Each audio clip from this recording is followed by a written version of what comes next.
तो एक बड़ा सवाल आजकल घूम रहा है, ये जो नई फिल्म आई है सितारे जमीन पर 2024 वाली। हाँ हाँ, आमिर खान की। वही तो, क्या इसे देखना चाहिए? मतलब क्या ये बस पुरानी यादों को भुनाने की कोशिश है या इसमें कुछ दम है? देखिए, बात ये है कि इसे तारे जमीन पर की आध्यात्मिक अगली कड़ी कहा जा रहा है। हाँ, स्पिरिचुअल सीक्वल। मतलब कहानी कनेक्टेड नहीं है सीधे सीधे। नहीं, कहानी अलग है, पर वो जो भावनाएं थीं पहली फिल्म की, जो थीम था, कुछ वैसा ही यहाँ भी है। अच्छा, आज हमारे पास इसी फिल्म की एक समीक्षा है, तो चलिए देखते हैं ये क्या कहती है। बिल्कुल। और जहां तक मुझे पता है, ये समीक्षा बताती है कि इस बार फोकस कुछ खास बच्चों के एक ग्रुप पर है। हाँ, और उनके सपनों को क्या कहते हैं, उड़ान देने पर। जी। तो कहीं ना कहीं वो तारे जमीन पर वाला इमोशनल कोर पकड़ने की कोशिश तो है। लेकिन समीक्षा में एक बात थोड़ी खटकने वाली लगी। लिखा है कि कहानी थोड़ी जानी पहचानी सी है, प्रिडिक्टेबल जिसे कहते हैं। पर साथ ही ये भी कि भावनाएं एकदम सच्ची हैं, जेन्युइन। ये कैसे मुमकिन है? कहानी प्रिडिक्टेबल और भावनाएं सच्ची? ये असल में एक दिलचस्प पॉइंट है। हो सकता है समीक्षा ये कहना चाह रही हो कि कहानी भले ही नई ना लगे, पर जिस तरह से किरदार उसे जीते हैं, जो उनके जज्बात हैं, वो असली लगते हैं। हाँ बिल्कुल, वो दर्शकों से कनेक्ट करते हैं। और अक्सर ऐसी फिल्मों में लोग शायद कहानी के ट्विस्ट से ज्यादा उस भावनात्मक जुड़ाव के लिए ही जाते हैं। सही बात है। अच्छा, और इस जुड़ाव में आमिर खान का कितना हाथ है? कोच बने हैं वो इसमें? हाँ, कोच के रोल में है, और समीक्षा कहती है कि उनका काम बहुत बहुत दमदार है, पावरफुल परफॉर्मेंस। मतलब वो स्क्रीन पर असर छोड़ते हैं। बिल्कुल, वो फिल्म के सबसे मजबूत पहलुओं में से एक बताए गए हैं। उनका तजुर्बा दिखता है। और एक और नाम है जिसकी वापसी हुई है, दर्शन सफारी। हाँ, ये तो वाकई एक बड़ा सरप्राइज है। समीक्षा में उन्हें सरप्राइज पैकेज कहा गया है।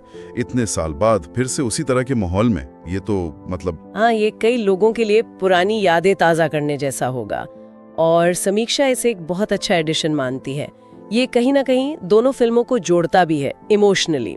ठीक है, तो एक्टिंग दमदार है, भावनाएं सच्ची हैं, लेकिन फिल्म का संगीत कैसा है? तारे जमीन पर का म्यूजिक तो आज भी हिट है। संगीत के मामले में समीक्षा थोड़ी ठंडी है। अच्छा। हाँ, उसे औसत बताया गया है, एवरेज। शायद वो उम्मीदों पर खरा नहीं उतरा।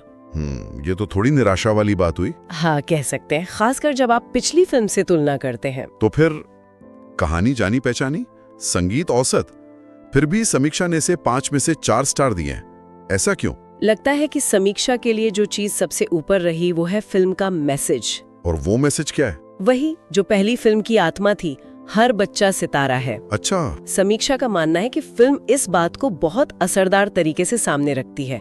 हर बच्चे की अपनी काबिलियत, उनके सपने, उनको बहुत सम्मान दिया है। तो मतलब ये इमोशनल वेट और पॉजिटिव मैसेज, ये बाकी चीजों पर भारी पड़ गया।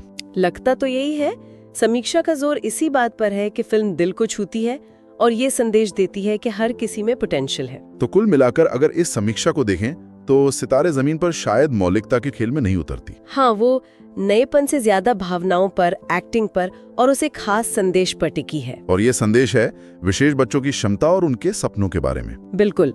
समीक्षा का फाइनल वर्डिक्ट भी यही है कि अगर आपको पहली फिल्म पसंद आई थी तो ये आपको निराश नहीं करेगी। तो सुनने वालों के लिए इसका मतलब ये हुआ कि ये फिल्म शायद दिमाग से ज्यादा दिल पर असर करने वाली है। ये आइडिया कि हर कोई काबिल है, सपने पूरे हो सकते हैं, ये बात शायद बहुत से लोगों को अपील करे। हाँ, सही कहा। और यहीं पर एक सवाल भी खड़ा होता है सोचने के लिए। क्या कि क्या ऐसी फिल्में, मतलब जो स्पिरिचुअल सीक्वल्स होती हैं, खासकर ऐसे सेंसिटिव टॉपिक पर जैसे बचपन, क्षमता, चुनौतियां, क्या वो वाकई मूल फिल्म की आत्मा को पकड़ पाती हैं? भले ही कहानी थोड़ी प्रिडिक्टेबल हो। हाँ। या फिर अगर किरदारों से वो भावनात्मक जुड़ाव बन जाता है तो क्या कहानी का नयापन उतना जरूरी रह जाता है? ये सोचने वाली बात है।